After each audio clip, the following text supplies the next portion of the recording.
Welcome to the PA Books podcast. PA Books is a production of PCN, the Pennsylvania Cable Network.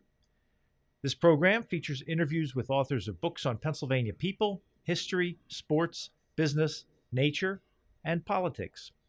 While the focus is always on Pennsylvania, topics like the Revolutionary War, the Battle of Gettysburg, the Industrial Revolution, the coal and steel industries, and authors like John Updike, David McCullough, and John Grogan have a universal appeal.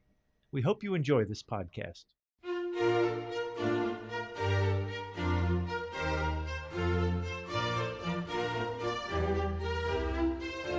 This week on PA Books, Colin Calloway, author of The Indian World of George Washington. Colin Calloway, author of The Indian World of George Washington. You say in the introduction, this is not another biography of Washington. So what is it? Good question. And I think what I've done in this book is use the life story of George Washington as a vehicle to, if you like, get American Indians into America's story. Washington, of course, is the first president. He's perhaps even the most famous individual in American history. And I felt that if I could show the role that Native Americans played in his life and in shaping the historical events that influenced his life and in many ways influenced the birth of the nation, that would be a good way of getting Indians into American history, which might seem a rather simple thing to do, but those of us who've been working in American Indian history for a long time have been trying to do just that, and sometimes it seems like it's an uphill struggle because in lots of cases the history of the United States to me does not make a lot of sense without Indians in it, and yet very often histories of the United States ignore Native Americans and at least do not acknowledge the role that they played, their omnipresence, and in some cases their power. So since we're in Philadelphia, a good place to start is perhaps in Philadelphia. If you were living in Philadelphia in the 1790s, when this is the nation's capital, it would be quite possible to be walking the streets and bump into a delegation of Native Americans in town. And usually they were coming to town to meet George Washington. So George Washington has dinner with a group of Indian people from the Wabash, Illinois country. I think it's February 4th. It's a Monday. He's having dinner Monday afternoon with members of his cabinet and this Indian delegation. A week later, he does the same thing with a delegation of Iroquois, Haudenosaunee Indians. And in, I think it's the last week of November 1796, we're told that the president had dinner with 4 separate delegations of Indians on 4 different days. What would they have talked about? Well, of course, one of the things you would think they talk about is land, because land is fundamental to George Washington in his own search for wealth and standing. It's fundamental to the growth and expansion of Virginia, but it's also fundamental to the growth of the nation. Washington understood that without Western land, the nation that he'd helped create would be stifled. There was no point winning independence if you're hemmed in west of the Appalachian Mountains. He knew that the nation needed to expand. That expansion had to take place over Indian land. And of course, as we know from the history of this country, the growth of the nation, westward expansion, if you like, requires transforming Native American homelands into American real estate. That's part of the big picture. But on some of those occasions, Washington makes it quite clear to Henry Knox, who's the Secretary of War, that he should tell the interpreters and everybody else, don't talk about land, because the Indian people are often in there to talk about alliances, to talk about not joining the Northwest Indian Confederacy, which is resisting American expansion in the West. So I think those two aspects are fundamental to understanding what's going on here. Yeah, this is and Washington understands it. He understands that the new United States needs Indian land. There were going to be endless negotiations in an effort to get Indian land. But he also recognized, and I think this is perhaps what we have forgotten or not known because we sometimes read history backwards.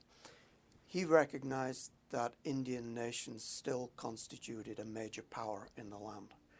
You have Britain in the north, still hostile to the United States, the Spaniards in the south and southwest, both of whom are cultivating alliances with Indian peoples, and Indian nations to the west who in many ways make common cause with those European rivals to try and keep American expansion in check.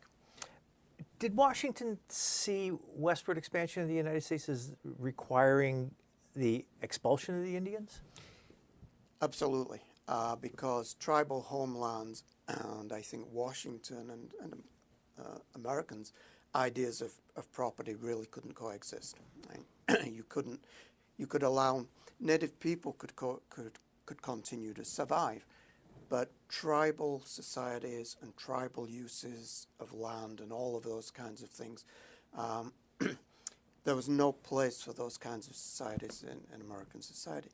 And Washington not only thought that Indian people had to give way to American expansion, he actually believed, or at least he hoped that it could be the case, that could almost happen naturally.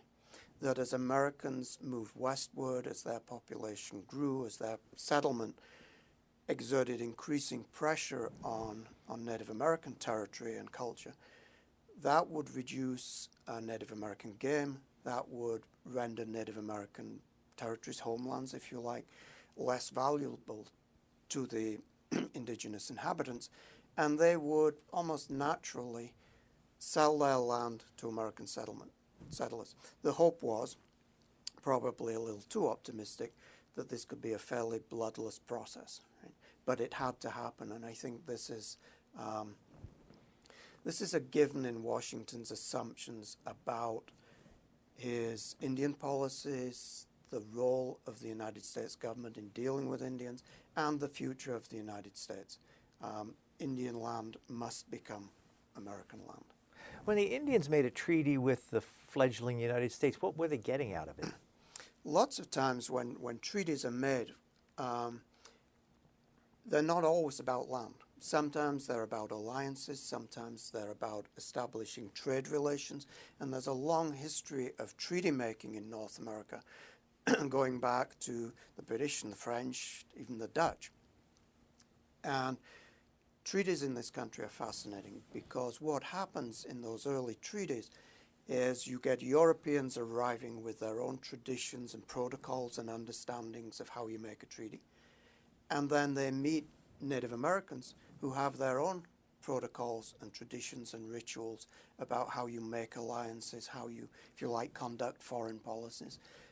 And those two things kind of come together and create this kind of almost hybrid diplomacy, which we call Indian treaty making, in which you have Europeans depending upon written documents and the spoken word, native people depending upon wampum belts as a record of what's said, and the spoken word. Right? And treaties, by their nature and definition, of course, are agreements between sovereign powers, nation-to-nation agreements. And Washington recognized that and said to the United States Senate that requirement in the Constitution, which said that a treaty made with a foreign power must be ratified by a two-thirds vote of the Senate, that applies to Indian treaties as well. Now, sometimes, of course, when Indian people are making treaties, you ask that question, why would you do this?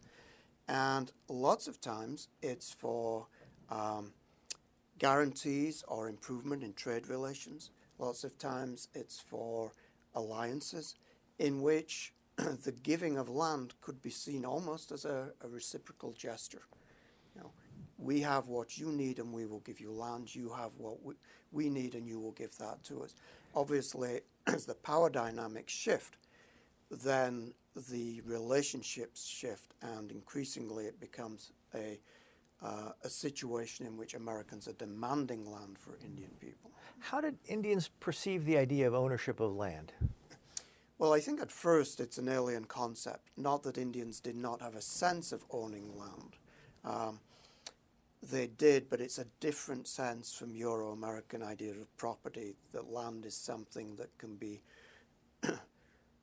measured, divided up, commodified, bought and sold, that kind of thing. Certainly Indian bands and even Indian families had a sense of this is our land, but it's much less fixed, it's much more flexible. And of course the idea is that, I think in tribal societies, that homeland is something that doesn't change, right? The people come and go, but the land remains. In dealing with Europeans, of course, they learn that they have a different idea about what land is and how it can be transferred. And at first that leads to some, shall we say, misunderstandings. Sometimes those misunderstandings might have been somewhat creative and deliberate. But where Indian people thought that what they were selling or transferring was not so much complete ownership of the land, but the right to use the land, to share the land. Right? So you get situations where Indian people would come back to places expecting that they could hunt there, fish there, or plant corn there as usual, and they now find that it's cordoned off with fences behind which there's a farmer holding a gun, because the thinking of the Europeans is that that land has been transferred to us, if you like, lock, stock and barrel. The Indians, what they thought they were doing was sharing the land. And of course, that causes misunderstandings which lead to bloodshed. Eventually, of course, Indian people begin to understand what's meant and what's at stake here, that when they sell the land, that land will be gone forever. And what they're getting in return for it is money, and that will often be gone very quickly. You mentioned something earlier about the idea of George Washington as a land speculator, and that's kind of a thread that runs through your book. For people who don't know that, how did land speculating work, and how did George Washington get into it? Yeah. Before I started doing this book, I read a lot of biographies of George Washington, and to see what they said essentially about Indians, and usually it was not very much. But they did talk an awful lot about land and Western land.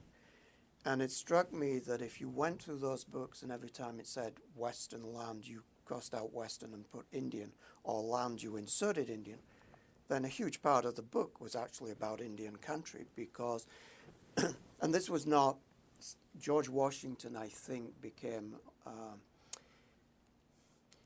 a renowned speculator in a time and place that produced speculators, right? He was good at the game. But everybody was doing this because this was the source of wealth. And particularly at a time when, prior to the French and Indian War or the 7 Years' War, there was a sense that out west was this huge bounty of land just waiting to be occupied by land-hungry Anglo-American settlers. And what stood in the way was the Indians and their French backers. People who could invest in land, who could speculate in the land, who could get title to that land, expected that they would make a killing once the French were defeated and that Indian barrier was removed. And Washington spent much of his early life building a fortune in Western land. By the time he dies, he has something like 45,000 acres of land, and his treaty and his will goes on for page after page after page about his land. So he's somebody who's really good at this, and he has a reputation even in his own lifetime as doing this. But it throws into stark relief what's at stake when Britain and France go to war, and France is defeated, and then France is out of the picture. The idea then is that barrier that has kept Anglo-American settlement east of the Appalachians is removed. Anglo-American settlers can now stream across the mountain, and people like George Washington, Benjamin Franklin, lots of other household names who, as gentlemen of fortune at the time were doing, had been speculating in land, expected to make a killing. The problem then was that the British government put the damper on it, because at the end of the French and Indian War, what the British had done was essentially, during the war, promise Indians that when the war was over, if Britain was in control, their lands would be safe. The British then proceeded to occupy the forts that the French had occupied. So you get red-coated troops marching into these forts. And the British also thought that since they were bankrupt at the end of this long war, it would be a good idea to retrench, to cut back on costs by not giving gifts to Indians, not supplying Indians as liberally as they'd done previously. That made financial sense to people in Whitehall.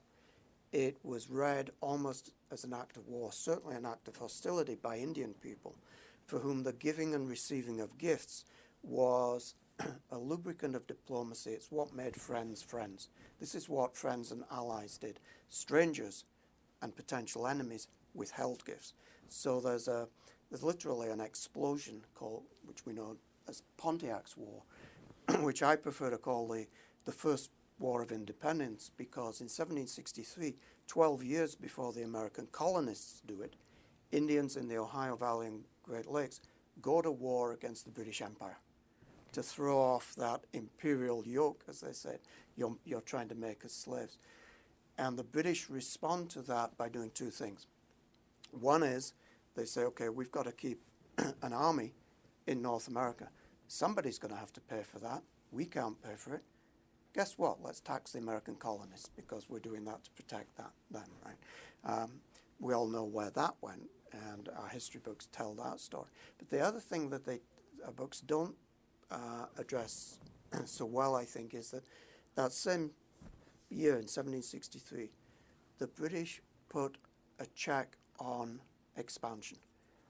They run a boundary down the Appalachian Mountains and say, east of that is British settlement, west of that is Indian settlement, Indian country. And you can only get land from Indians in formal and open treaties negotiated by the representatives of the Crown and the authorized representatives of the tribes. In other words, the central government has control, and the central government will be in charge of buying and selling lands, not George Washington. Was that one of the things that pushed George Washington toward being a rebel? I think absolutely. That it cut into his action on land speculation? I think absolutely. He has a fit. And he's not the only one, because as a struggling Virginia planter, one of the things that he and many of his fellows had their eyes on was that their fortunes were going to change, right? And you would have this land resource in the West that would be either or an area for an expansion of your own plantations, or you can sell and rent it to other people, supplement your revenues, etc., etc. Now that's choked off, and it seems to these guys as if that French and Indian barrier that has kept them in check for so long has now been replaced by a British and Indian barrier. And I think from then, it's a straight set of steps towards the revolution. Washington, who had been fighting for the British Empire during the 7 Years' War, really now thinks this is not looking good, right? We and I in particular would be better off without the empire. And I think that one of the freedoms that people like George Washington, the other founding fathers, people of that generation are fighting for, is the freedom to get their hands on Indian land. Right? And that's one of the freedoms that the Crown has withheld from them. And they say as much in the Declaration of Independence. When George Washington was a young teenager learning surveying, did he grow up with Indians around him in Virginia? Not so much, because the Indian population of Virginia had been decimated, of course, in the previous century. I mean, we're all familiar with the story of Pocahontas and Powhatan and et cetera, where at the beginning of the 17th century, a handful of English settlers arrived in what is an Indian world, right? And within that century, those Indian populations plummet through all of the causes that we're familiar with, disease, slavery, war, et cetera, et cetera. So by the time Washington is born, Indians still exist in Virginia, but these are not the people that he's going to spend his life dealing with. Those are it's the Indian nations, if you like, beyond the Blue Ridge Mountains, who are still powers in the land and who are the people who are going to check and influence and shape his life. These are the people that he deals with. But his first encounter, at least in his writings, with a party of Indians is when he's out on his first surveying expedition as a teenager, and they meet a party of Indians. And he briefly talks about them and really displays not too much interest in them. And that's going to change because he does become deeply interested in Indians, not, I suspect, because of any particular sympathy or empathy for their culture or trying to understand their way of life, but because he had to be. Right? You needed to know Indians, you needed to deal with Indians. And I think one of the things that prompted me to write this book and to come up with this title is that because we know how things play out, we tend to think that Indians were always just being swept aside. When Washington's born in 1732, and I have a map in the book that gives an impression of that, European colonies are very much on the peripheries of the continent. Right? The vast majority of the continent is Indian country, and it's inhabited not just by a monolithic group called Native Americans, but by dozens, even hundreds of different Indian nations who have their own foreign policies for dealing with each other, but also for dealing with different European powers and often playing them off one against the other. So I think if you live in the 18th century, if you're British, Spanish, French, or George Washington, you understand that if you have any ambitions to do with the interior of the continent, you will have to deal with Indians, and you will have to get to know something about Indian people, who they are, and what their agendas are, and how you can negotiate with them. Did his view of Indians evolve over his lifetime? You're right here. This is when he was younger. Sometimes he spent days at a time in Indian villages when he was doing his surveying. Mm-hmm. Rarely did he ever show any appreciation that the societies there functioned according to their own rules, rhythms, and beliefs and values, like you mentioned. So did he ever evolve in his views on that, or did he always sort of think that they were kind of this inferior culture? Well, I think he always thinks they're this inferior culture, as I think everybody else in the United States and in British North America does. So it's a product of that time and thinking of the Enlightenment, where these people are inferior, and they're primitive, and they're backward. And I think the key word there is backward, because they have not had the environment and the opportunities that we have had. And so they can be improved. They can be raised up through education, civilization, Christianity, etc. And throughout his life, I think he continues to believe that's the case. I don't really see any great sea change in terms of trying to understand Native American cultures on their own terms, for instance. I think he needs to get to know the rudiments of how Native American peoples conduct business, smoking calumet pipes, exchanging wampum belts, and those kinds of things. But I don't really detect any keen interests in understanding how these societies work, what makes them tick, etc. I do see sympathy and empathy for Native peoples.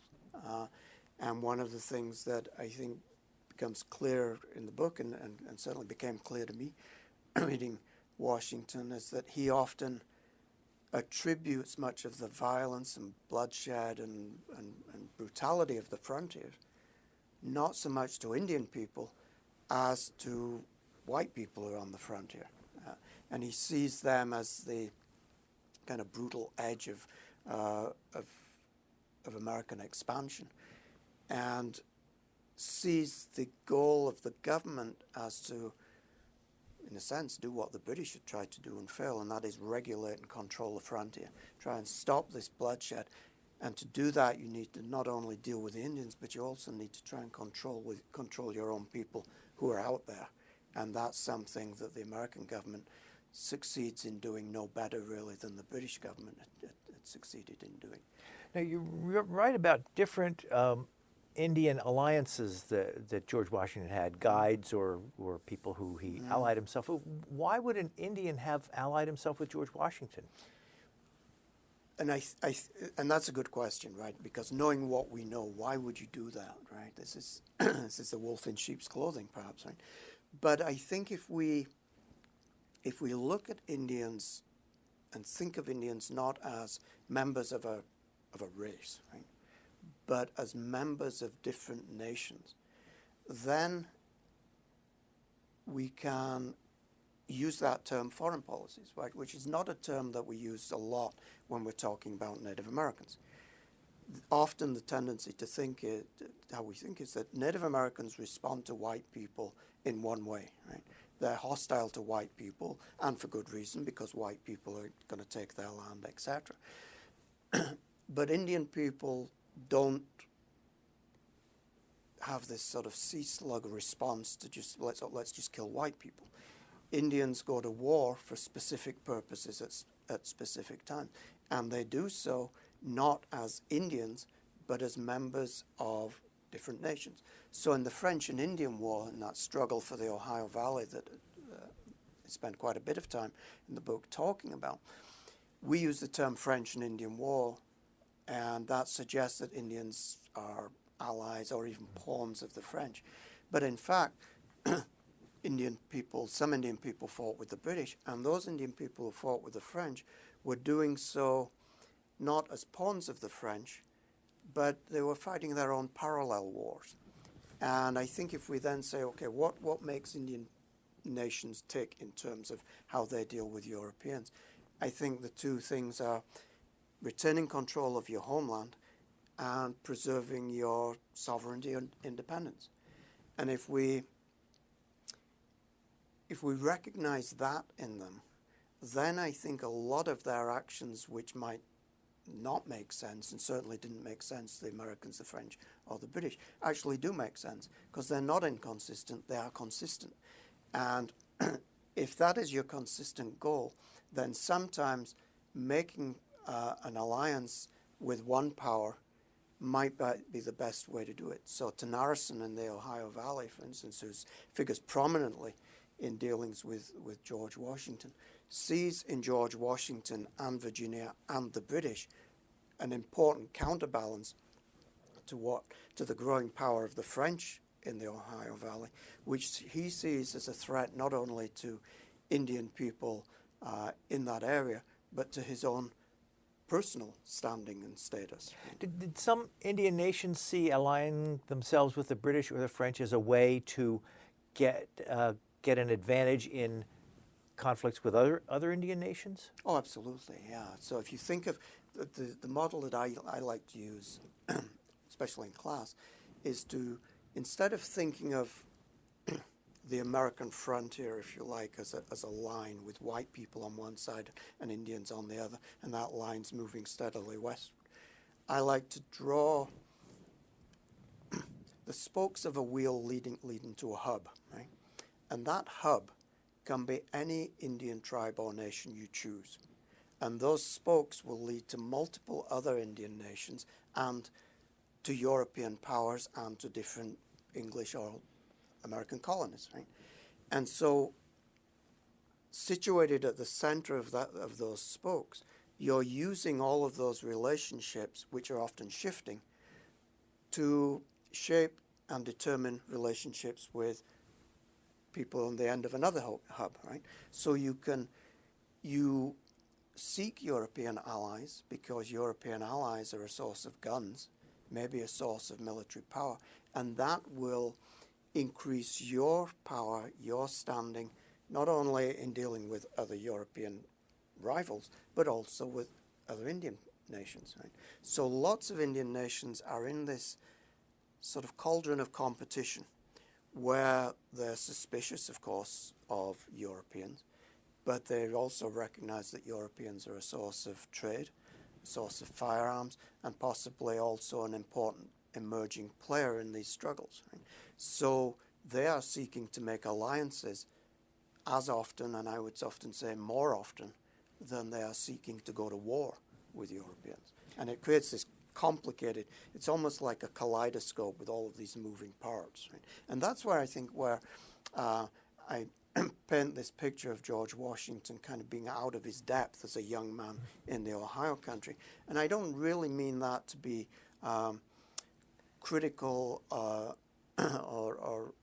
disrespectful of George Washington. I think anybody would have been. There are a few kind of hardened traders and Indian agents out there who could figure out what was going on. But you could not take, let's face it, a kid from Virginia, send him out into Ohio country and say, okay, figure it all out, because it's a complicated world. Is it possible to figure it out now? I mean, what kind of written records exist to paint what it meant to have an Indian nation versus Indian tribes and the interactions? I think we're doing a lot better. I'm not sure that I've completely figured it out, and I've been doing this all my life. I feel like I'm scratching the surface. But I think in the last generation or so, where historians have tried to look at Native American history and try to understand it by not, if you like, taking the view from Washington, by which I mean the capital, right? Where it used to be the case, I think, that historians who would write Indian history would do so writing United States Indian policy or a history of Indian wars, etc. For a long time now, we've been trying to understand Native American history more in the terms of the people whose history it was. And that means, of course, doing much more work and being much more responsive to Native American sources, to consulting with Native American peoples and communities that have their own histories. But I think a lot of those stories can also be gleaned from the records. It's often said that you couldn't write Native American history because Native Americans did not leave written records. Right? Well, that's a myth put out by lazy historians because, first of all, Native Americans very often did. Many of them learned to read and write and left records. But one of the things that Europeans did was to create enormous troves of records and documents in their dealings with Indian people, and where especially in treaties, they record what Indian people are saying. And of course, we should be rightly skeptical and say, yeah, but this is filtered, right? But when you've read enough of those records, there's enough of those records that contain things that are certainly not complimentary about Europeans to know that some of those opinions and perspectives come through.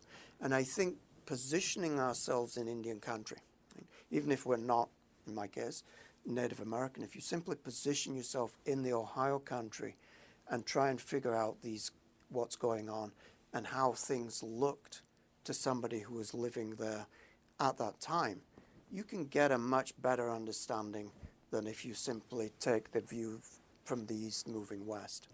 But it is, it's an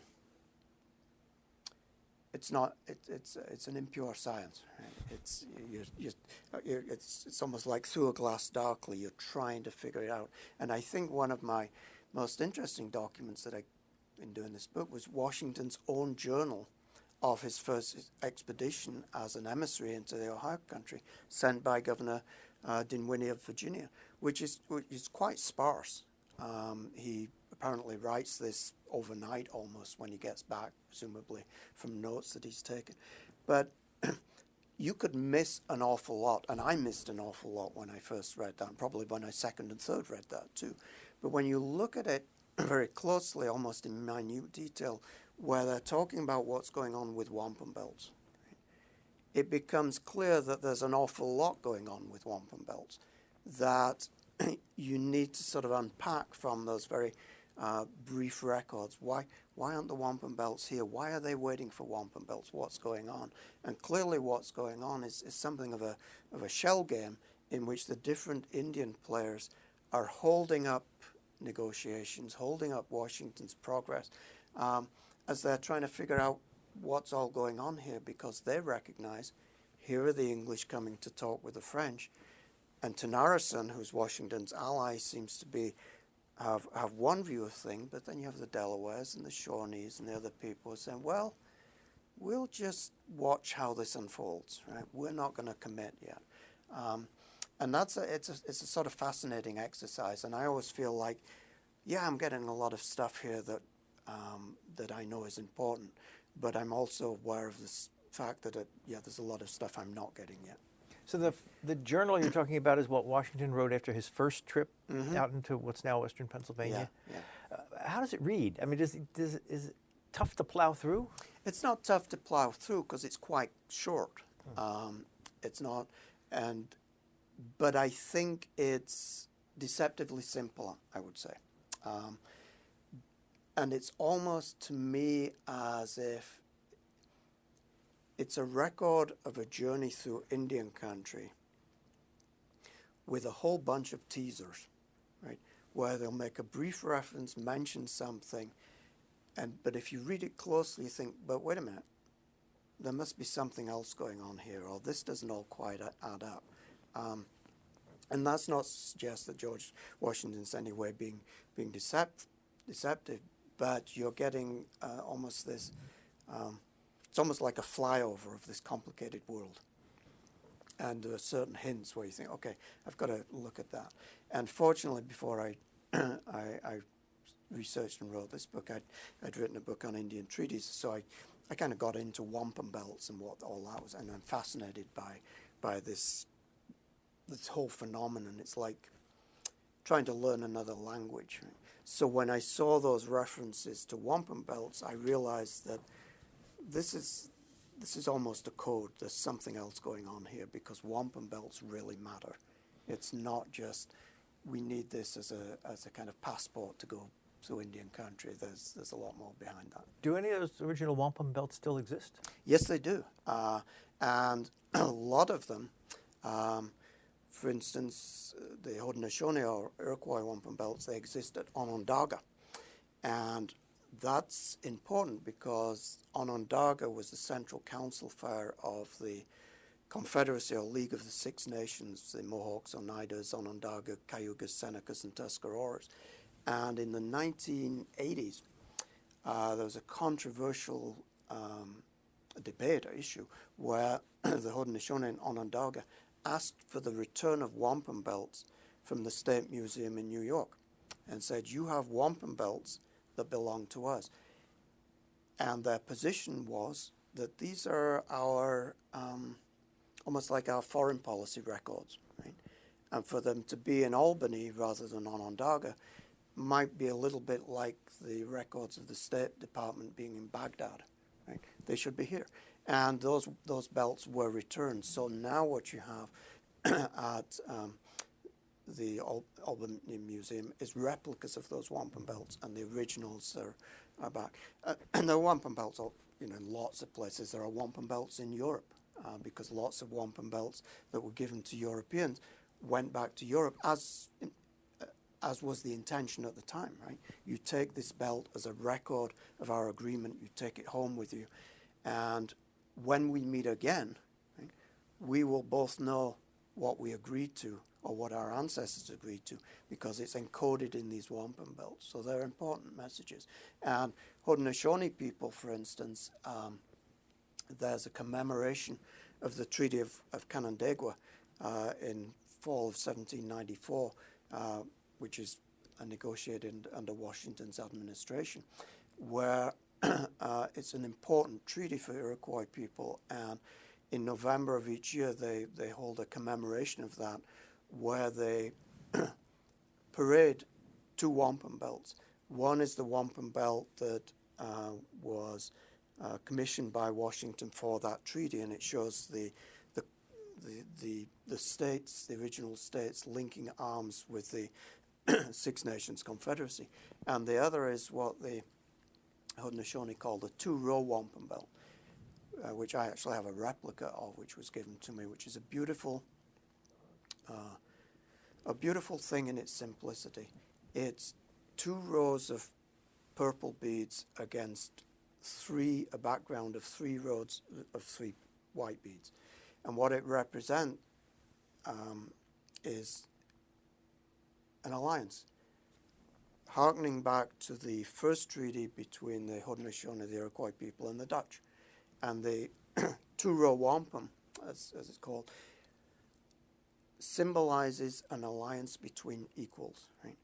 We will, if you like, two boats, 2 canoes traveling the river, parallel, equal, but always separate. You won't mess with us, we won't mess with you. And the Iroquois people today present those or bring out those wampum belts, reflecting their relationship with the federal government. Here was this treaty that we made with George Washington, which recognized us as sovereign nation, and here is the two-row wampum belt that also symbolizes that. So a lot of the things that happened in Washington's administration still have significance today in Indian country. Did Washington ever learn to speak any Indian languages? Not that I know of. I think there must have been aspects of Seneca that he must have picked up on because he's hanging out with Seneca people so often, not only in Iroquois country, but they come to Philadelphia to meet him. So I think he must have been familiar with some, but I don't think he ever learned language, and I don't think he ever saw a need to learn language. Right? Now, that's not to say that he was an advocate of that policy that becomes United States policy later in the 19th century, where you take Indian children and get them to lose their language, if necessarily by beating their language out of them. That's a later development. But I don't think Washington saw the need to speak Indian languages. However, you could argue that if you're in a situation where you're exchanging wampum belts, you are, in a sense, speaking that language. You're speaking a different language. You spend quite a bit of time in your book talking about the 4 trips young Washington took when he was in his 20s out to what's now western Pennsylvania. And did I read it right that on his second trip out there, the Fort Necessity trip, that part of his mission was to fortify the forks of the Ohio? Yeah, the forks of the Ohio are, of course, now Pittsburgh, of course, are crucial to this whole story because they are seen by the French and by the English as, if you like, the key to the continent, right? It's the gateway to the West. And it's almost as if there's a race to the forks. And it's not just the French and the English, it's also Virginia and Pennsylvania, right? Because Virginia and Pennsylvania have their eyes on this same area and at one point almost come to blows over this. Right? But much of the contest, much of the escalating tensions that produced the 7 Years' War, which Fred Anderson called it the war that made America, right? Focus on the forks of the Ohio. And Washington goes out there, first of all, his first trip under Dinwiddie's embassies, basically to deliver a message to the French to ask them if they wouldn't mind politely withdrawing. And of course the French politely refused, so that's that. The second trip, he's now an officer in the Virginia militia, and he's out there to fortify the forts, and it's too late. The French have got there. They've already expelled a puny Virginian fort. But this is where the conflict arises, and Washington's often credited with being the kind of precocious young man who fires the shot that sparks the French and Indian War. I actually think that it's a war caused more by Tanaghrisson, more by the Indians, because of Tanaghrisson's agenda. Tanaghrisson convinces Washington that there's a French force coming with hostile intentions. It now seems that that French force is coming with the same intentions that Washington had had previously, is coming with a summons to the English to withdraw. But that produces this notorious, I guess, skirmish at Jumonville Glen, where the French are defeated, the French officer is killed, and Washington, in his account of that battle, is very terse. It's lacking in details. But if you go deeper and look at the French sources, look at records of English soldiers and even deserters, you get a very different picture. And there seems to be a defeat that's inflicted, and the brutality of the defeat is inflicted by Indians. Right? Washington is subsequent to that compelled surrender to the French at Fort Necessity, and that's an embarrassment because in the terms of that surrender, he acknowledges blame, if you like, guilt for the killing of Jumonville, the French officer. But that whole conflict swirls around the forks of the Ohio. After the debacle at Fort Necessity, the British then dispatched to North America the biggest army they've ever sent, under General Edward Braddock. Washington joins that expedition, and it's a disaster. It gets within grasping distance of the fort, and it's not only defeated, it's routed by a force of some French, but mainly Indians. It really shows the limits of empire in Indian country, this huge army. I want to ask you, the Fort Necessity that Washington set up was at a place called Great Meadows. Yeah. And did I read it correctly that later in Washington's land speculation days, he bought that land? Yeah, he does. So it's like he got... I don't see any emotional connection to it. You know, he didn't feel like he was making up for the loss. At least he doesn't tell me that in his writings. Maybe he was. But yeah, that's an interesting aspect to it. But one of the reasons why General Braddock fails to take the fort is because he fails to win Indian allies and alienates those Indian allies that he has for the most part.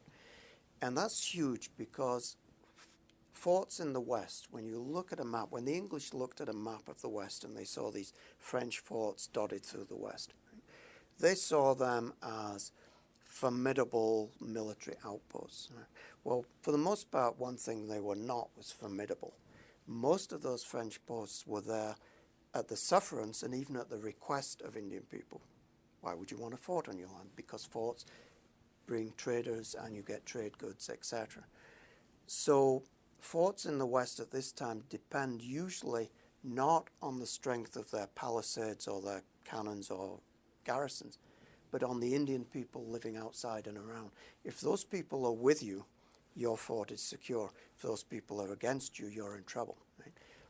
So when Braddock is defeated, because the Indians are with the French, the British try again and dispatch General John Forbes to capture the Fort Duquesne. Again, Washington's part of that expedition. Forbes succeeds.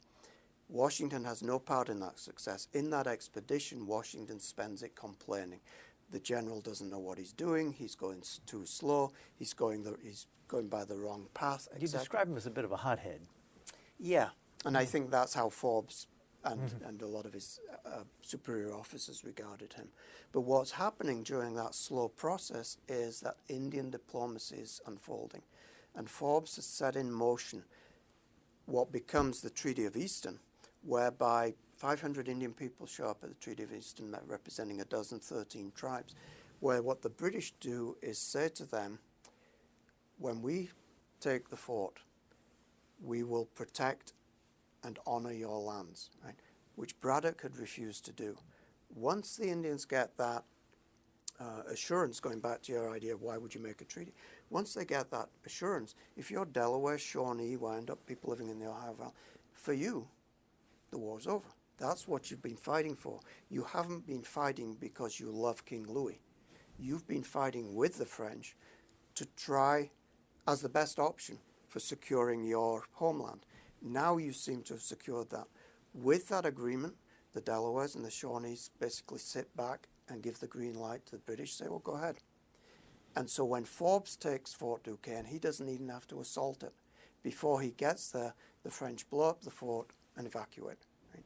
So in my reading of this war, Indians cause it, Indians cause the defeat of Braddock, Indians cause or make possible the seizure of the fort. And if we try and explain all of those developments without Indians as actors in the play, I think we're getting a very distorted and one-dimensional picture of what's going on. Well, how big a role did Indians then play in the American Revolution when that came along? And how did different tribes and nations decide who to side with? Yeah, and that's the big question when the revolution breaks out, because for a lot of Indian people, they look at this and say, what's going on? Right? Our British brothers are now killing each other. Right? So they regard it almost as a domestic squabble. Let's not get in the middle of this one. And the initial response of most Indian people is to try and stay out of it, remain neutral. That's a very precarious position for Indian people to take, because the prevailing view of Indians is that Indians are warriors. So they will obviously go to war. So if you don't have them fighting for you, you can bet your life they'll be fighting against you. We'd better take care of them before they turn on them. And so many Indian leaders find neutrality is almost impossible to maintain. And I always think of the revolution as, of course, it's a war of independence, but it's also, as I indicated earlier, it's a war about Indian land and who's going to get it. Is the British government in London going to control this, or are American colonists going to have access to Indian land, which is going to be the source of their future wealth? For Indian people, of course, the revolution is a war about their land, but it's also, therefore, a war about their independence. Right? And so when they're making that decision about whom to side with, it's the same thing. What is our best option for securing our land and protecting our own sovereignty and independence? It used to be that the French looked like the best bet. Now it looks like the British are the best bet, because the British at least have some record of trying to protect our land. So they picked the losing side in both. They picked the losing side in both cases, right? But at the time, that looked like the best opportunity to protect those interests. And I think that's how when I look at what Indian peoples are doing, is say what seems to be in their best interest, right? And it works, I think. You say in here that although the Iroquois harassing the frontiers were predominantly Mohawks and Senecas, Washington's first strike targeted the Onondagas. Mm-hmm. This is in the Revolutionary War. Most Onondagas were still neutral. Many had close ties with Washington's Oneida allies, and some were actually allied to the United States by early 1779. Yeah. So if they're the allies, why is he attacking the Oneidas? Yeah. And the Iroquois story is it's complicated, and it also is illustrative of what's going on in Indian country. Because with the outbreak of the American Revolution, the Iroquois League actually splits. Usually these constituent tribes had determined common policies, common foreign policies at least. In this case, they realize they have to agree to disagree, because most of the Oneidas opt to side with the Americans. Most of the other nations eventually side with the British, but it's not a snap decision. And Onondaga is trying to do what it had done through relations with between the French and the English, and that is try and adopt a neutral pose. Washington basically says, if we hit Onondaga, if you like, the nerve center, the capital, that sends a message, right? That shows them that we're not to be messed with, that we're going to be strong. And I think that's why that happened, because the bulk of Washington's initiatives and efforts in the Revolution are directed a little further west into Seneca country, where he dispatches John Sullivan's expedition, which is literally a scorched earth policy. Washington sends them out and says, destroy everything. Destroy every town, every cornfield, every orchard. We want to drive the Iroquois out of their country, drive them to British at Fort Niagara, and essentially create a refugee crisis for the British, which is what happened.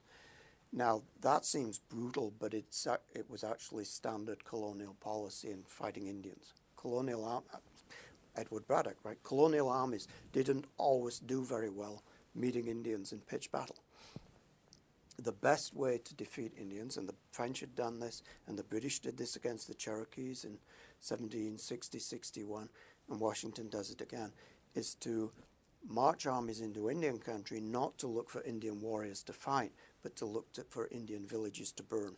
You burn the villages, you destroy the cornfields, particularly if you do it late summer or early fall, so there's no time to plant another crop. And that leaves the women and children hungry and starving in the wintertime. Right? That's the most effective way to defeat Indians. In the 19th century on the plains, it's the same policy, but on the plains, the staple of life is the buffalo. So the United States destroys the buffalo herds and attacks Indian villages in the wintertime. That's the way to do it. So Washington's not creating that policy. He's simply out of that policy. But it's a devastating assault on Iroquois country. And usually it's seen as retaliation for Iroquois raids on the Pennsylvania frontier, the New York frontier, and it is that. But I think in all of these campaigns in the West, there's something else going on, and that is it's consistent with Washington's view that this nation that he's trying to create is going to need Western lands. And again, we're so familiar with the standard maps of the United States, which show the United States in 1783, where the British recognizes American independence, and cedes to the original 13 states all land south of the Great Lakes, north of Florida, and east of the Mississippi, as if that was always going to be the prize. Right? Washington knew that that was not necessarily the case. The British had tried to curtail expansion at the Appalachians. What if they insisted that they would hold land west of the Appalachians? The Quebec Act of 1774, the British had extended the borders of the province of Quebec down to the Ohio River. There had been a move among European powers to say, okay, if we can broker a peace, we could broker this peace on the on the basis of Britain recognizing American independence and everybody just holding the land that they had. For Washington and for Americans, that was no good. You have independence, but you don't have the wealth and the resources that you'll need in the West to build a nation. So you've got to get out there and be able to lay claim to those lands so that when the peace negotiations happen, you've got a realistic lever to say this is American territory. You mentioned earlier what you say in class. Where do you teach? I teach at Dartmouth College, which is a fascinating place. I've taught there now for more than 20 years because Dartmouth was a school ostensibly and originally established for the education of the native youth of America. It didn't do too well in that regard up until the 20th century when, in 1970, it recommitted itself to that vision, and since then it has graduated close to 1,000 Native American students from every tribe to Abenaki to Zuni, and it means that I have a joint appointment in history and Native American studies. Every class I teach, I have Native American students in it, and for me, it's kind of the best job in the world. Well, I wish we could keep talking because there's a lot more to talk about, but If you want to know more, you'll have to read the book, The Indian World of George Washington. We've been speaking with its author, Colin Calloway. Thank you very much. Thank you very much. My pleasure. Thank you for having me. You've been listening to a podcast of PA Books, a production of PCN, the Pennsylvania Cable Network. We'd like to hear from you. Our email address is pabooks@pcntv.com. Like us on Facebook to learn more about PA Books.